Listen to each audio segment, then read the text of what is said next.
Seringkali apa yang kita lakukan, apa yang kita kerjakan karena kita masih muda, kita seringkali dianggap sebagai sesuatu yang tidak ada gunanya. Apa yang kita kerjakan seringkali dinilai sebagai sesuatu yang kecil, sesuatu yang hanya memberi dampak sedikit saja di dalam kehidupan umat manusia. Mungkin ada orang-orang dewasa yang secara tidak langsung mengatakan seperti ini. Aduh, kamu ini ngapain sih melakukan hal ini dan hal itu? Itu kan sesuatu yang tidak ada gunanya. Dasar kamu kekanak-kanakan. Teman-teman, apa perasaan kita ketika kita mendengar atau ketika kita dianggap hanya melakukan sesuatu yang kecil, sesuatu yang tidak ada gunanya, sesuatu yang mungkin dianggap tidak ada manfaatnya? Bukankah kita akan merasa sedih, teman-teman? Tapi mari kita sama-sama melihat ada satu berita sukacita yang seharusnya bisa mendrive kita, mendorong kita bukan untuk berkecil hati tetapi untuk melakukan sesuatu yang unpredictable karena kita tidak melakukannya sendiri dan kita bukan melakukan hal yang sia-sia. Teman-teman, mungkin ada di antara kita yang bermain saham, mungkin ada di antara kita yang bermain atau berusaha berdagang kecil-kecilan. Tapi mari kita sama-sama lihat bahwa setiap hal yang terjadi di dalam hidup kita bukan hanya untuk mencari sesuatu untuk masa depan kita saja, tetapi mari kita melihat bahwa apa yang kita lakukan bisa atau berdampak pada kekekalan. Hal apakah itu?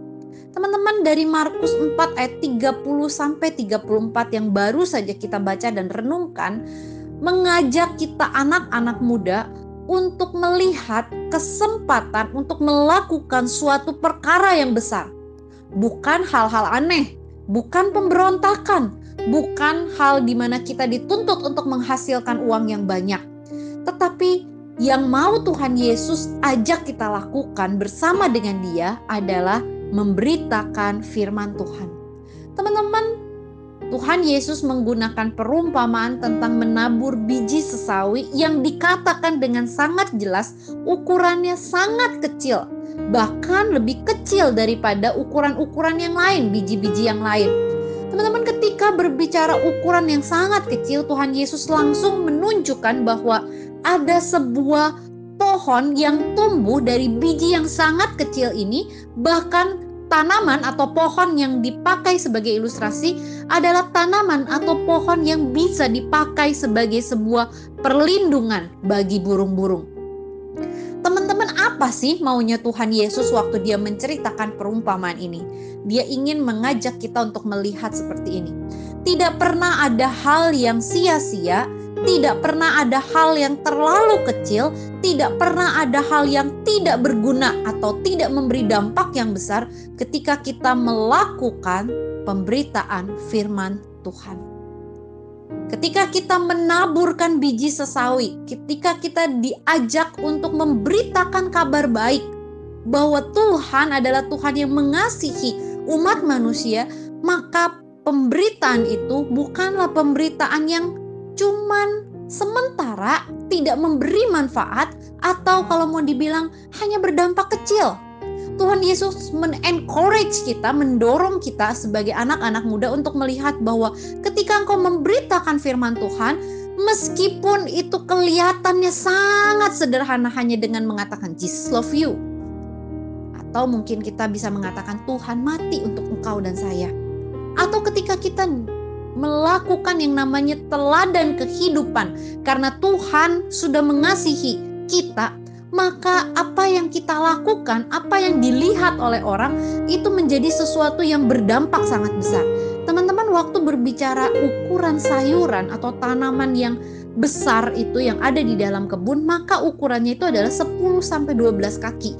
Dan biji sesawi itu adalah biji yang sangat kecil tetapi memiliki pertumbuhan yang luar biasa.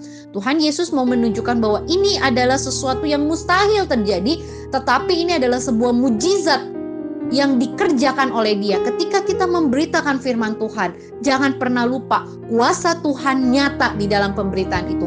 Ketika kita memberitakan Injil, maka kita percaya kuasa Tuhan adalah kuasa yang akan membuat benih firman itu tertanam di dalam hati orang yang mendengarnya dan memberikan pertumbuhan. Pertanyaannya, seberapa kita melihat pemberitaan firman sebagai sesuatu yang esensial dalam hidup kita? Seberapa pentingnya gospel itu, kebenaran firman Tuhan, kabar baik bahwa Tuhan mengasihi engkau dan saya, itu sungguh-sungguh ada di dalam hidup kita.